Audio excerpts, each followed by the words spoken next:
No role plays, no conference calls, no BS. Chris and Lorenzo share 4 decades of combined experience to help you become a more effective leader. This is Hacking Your Leadership.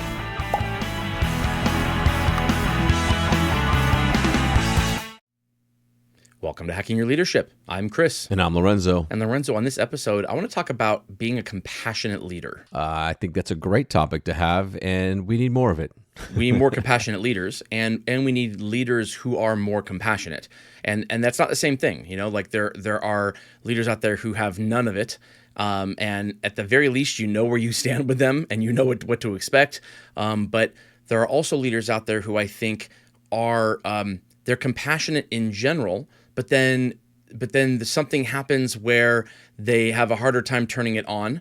And I'm thinking about an example that I had recently where a leader's job was to basically show a person how to do something.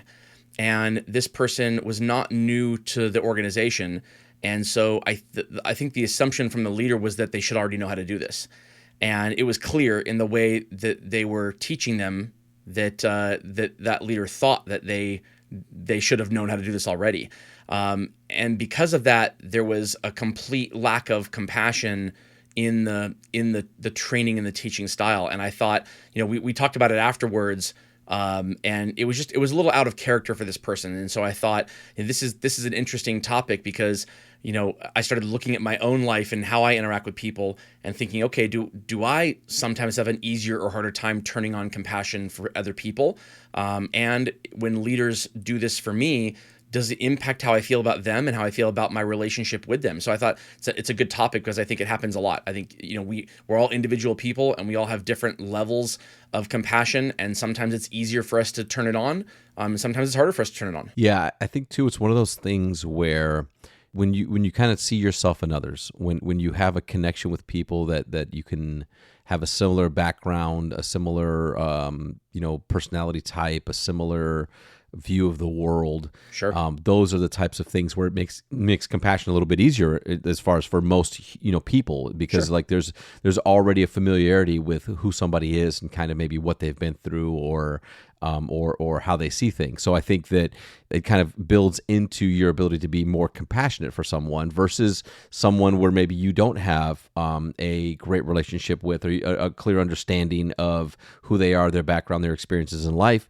And then it's hard to be more compassionate because you don't really have a true understanding maybe of the things that they're going through or what they're working on. So I think it's important because even the best leaders who I think are who show an authentic element of compassion, are going to have those opportunities, those places where it's kind of like working through for the first time a situation or someone that they work with that's very different than somebody they work with people they worked with before. There's a lot there that requires a certain level of not just like what you were saying earlier around compassion, like compassionate leaders, but leaders who are compassionate. Like there's an element of this that really is around, I think, self-awareness and an understanding of, how can you be compassionate regardless of maybe the initial connections you have or familiarities you have with people, and how can you be not just a compassionate leader, but a leader that's more compassionate when it comes to the day-to-day work that we do. What are the things that you're doing that show compassion? What are the things that you're doing that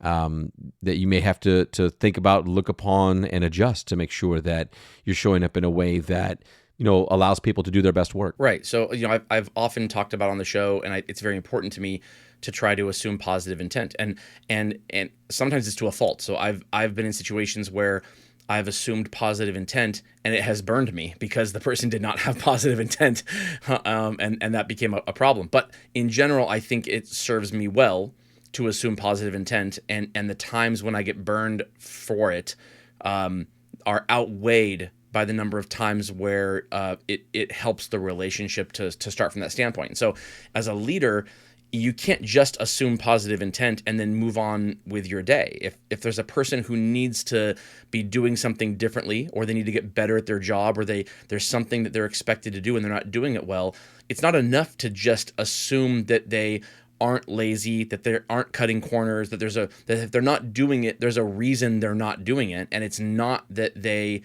something you can attribute to something either nefarious or malignant. It's something that is, if you're assuming positive intent, you're assuming that they're at least coming to work wanting to do their best, and if it's not happening, it's not because they're not saying to themselves, I don't care about this.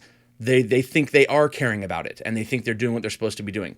But if you're in a leadership role, that doesn't mean they get away with it. It doesn't mean that you can just say, oh, well, they're not doing their job well, but they think they're doing their job well, so that's enough. No, as a leader, you need to fix that problem, whatever it is. And so starting from a standpoint of assuming positive intent, I think is a prerequisite. Like, you need to start there, because if you assume that they're cutting corners or being lazy or that they're unethical or that they don't care, then it will come off in the way that you train and teach people that you don't actually believe that they are, that you're not assuming positive intent. But once you've assumed positive intent and you go into these interactions with people from a standpoint of trying to fix the problem, it can be a touchy situation, and there are ways to do this right when it comes to teaching somebody or training somebody on something that in actuality they should already know how to do. And that can be difficult, especially when it comes to, if they are one of many people who are already doing this well and they're not doing it well. Believe me, their team members and their coworkers know they're not doing it well. It's not just them.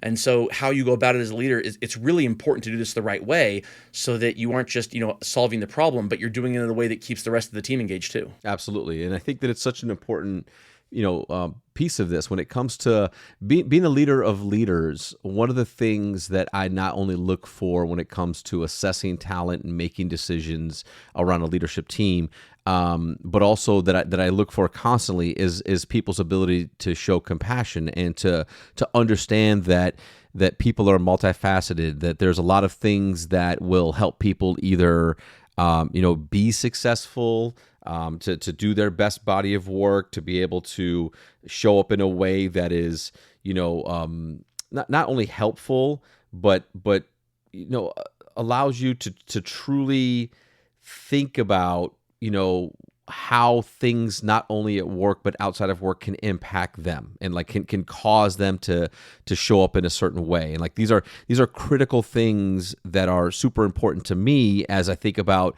motivating and inspiring people around them. And again, there's as much as I've been in leadership for a long time, and as much experience as I have, there's still things that need to be worked on when it comes to understanding how to be compassionate and how to do that consistently, not to overuse compassion, because that can also be a thing. We can get caught up so much in one side of it that it can be difficult to kind of pull back from that. And when you're a leader of leaders, or you have a lot of people on a team, there's also an element of how do you balance that across to everyone? How do you make sure that you are compassionate in the moments that call for it, but that you also have the ability and the bandwidth to be compassionate for many people? And so there's a lot here that I think I'm always thinking about and considering, and that's why when you're thinking about building leadership teams and leading leaders, who you have on those teams, how they work together, how they work well, how they help each other and support each other,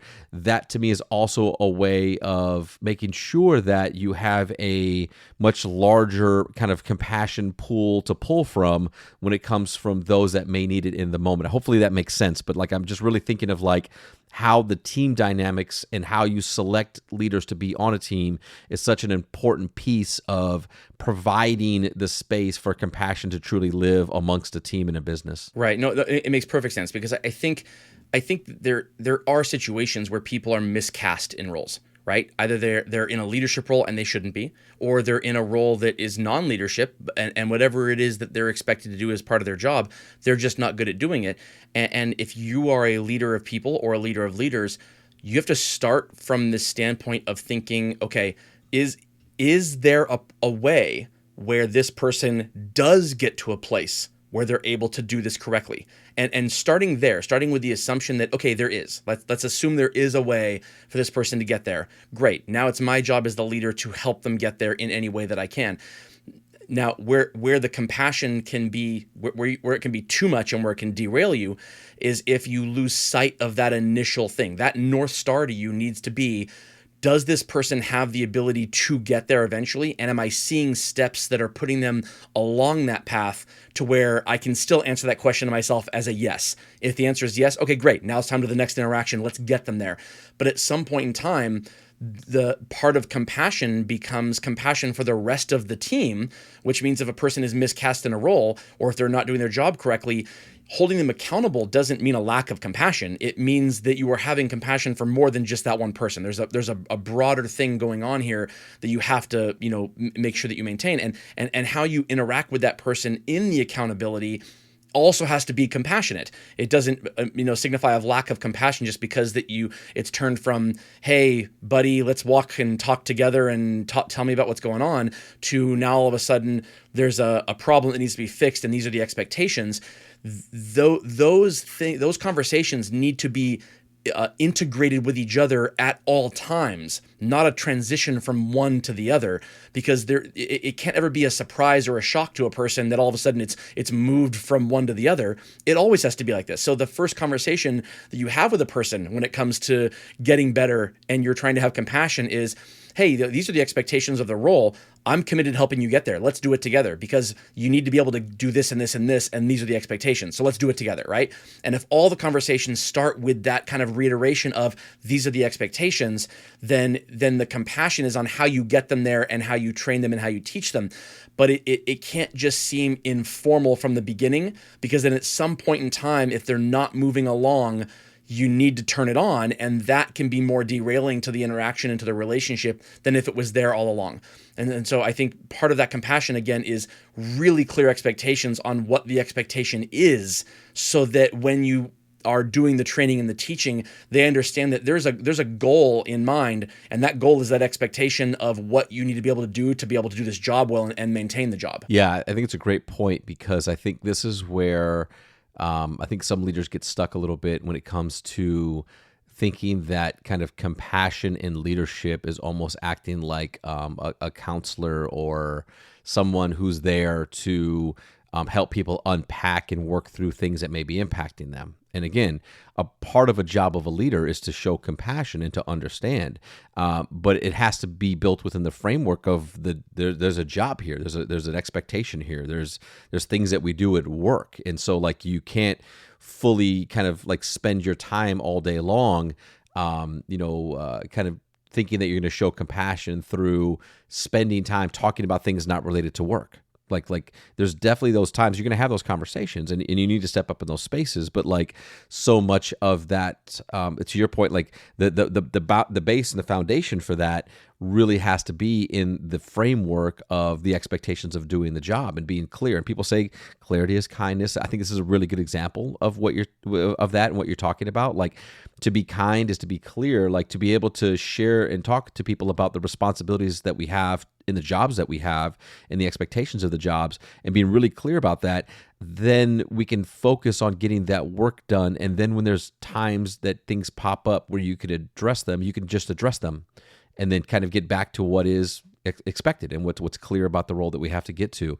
And again, I know it's tough because a lot of times you hear about compassion, you hear about these examples, and you want to go right to the extremes of something really that's kind of really out there that's going on that somebody needs help with. And like, look, that's why you have great relationships with your team. You build trust with your team. You leverage resources. You leverage benefits that companies have. You do the right thing to make sure people have what they need to work through what they're working through.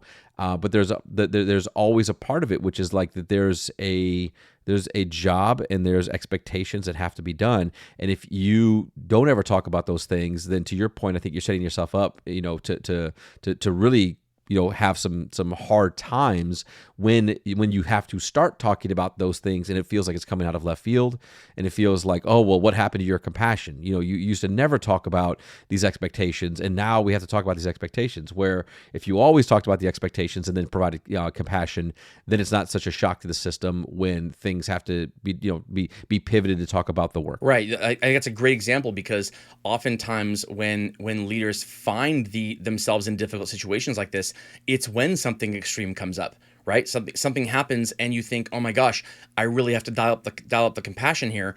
But something extreme can rise to the level of maybe this person is 100% not in the right role, or maybe something has happened where the company expectations are that this person needs to be held accountable to something, or I'm putting my own role and my own job at risk by not holding them accountable. And if you've never had a conversation with them in the past about accountability and about what their responsibilities are as an employee, it can seem like, oh my gosh, this is the wrong time to hold them accountable. It's like the stories you hear online that are sometimes real but sometimes not, where it's like, oh, this person was fired because they were late to work because they were taking their mom to the hospital, right? And it's like, oh my gosh, how could you ever do that? It's like, no, that's not how it happened. This person was late to work 7,000 times, and this happened to be the final time. Now, is it wrong for that to be the final time? I don't know. Every situation is different. It's between you and your company and your people to figure that out.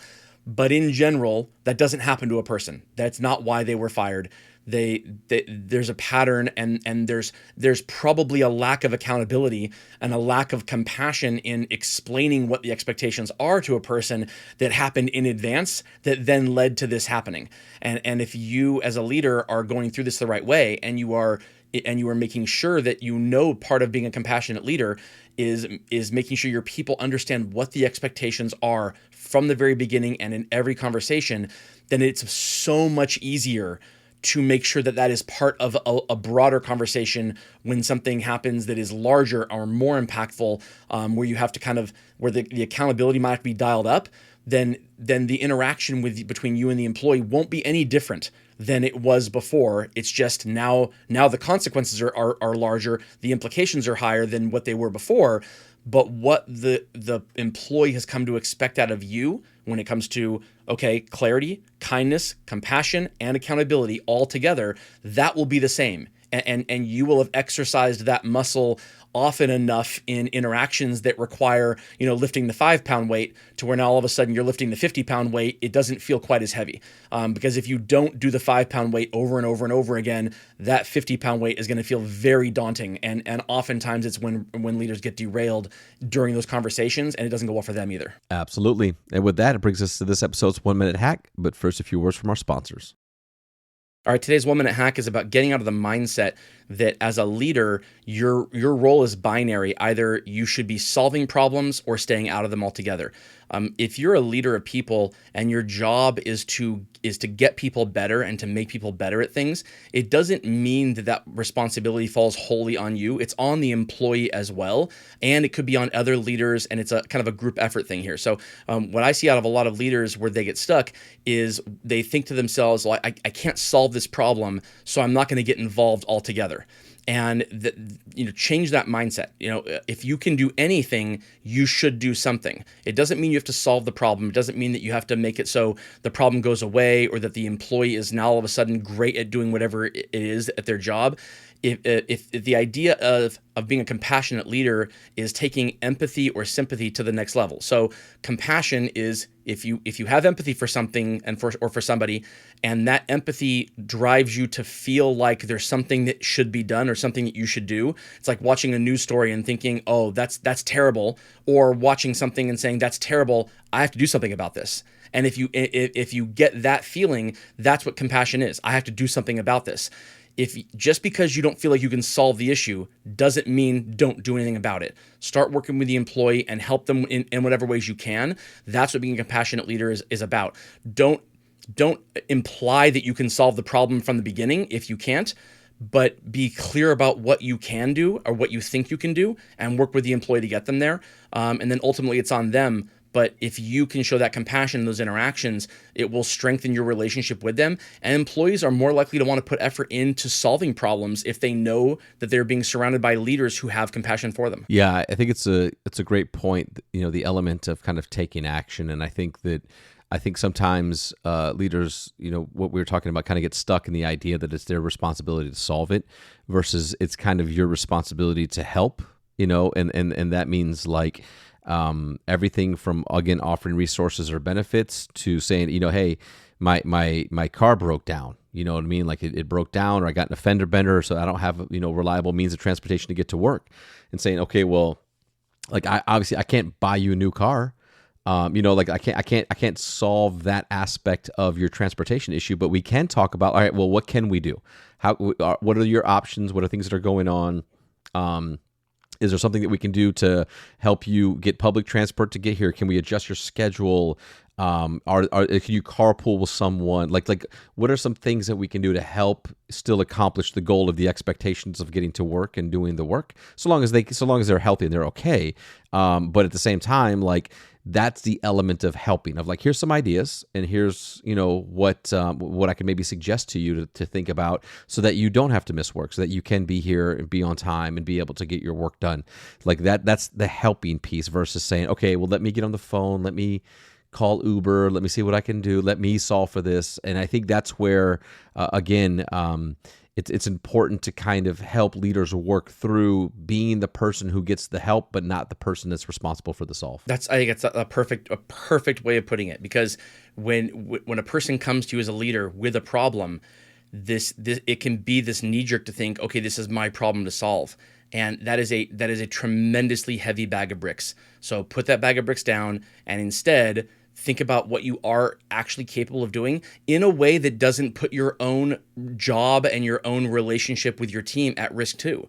Right? Because it can't start from a standpoint of you spending your time trying to solve this person's problem. They came to you, and you know what you have available to them, and you know what you don't.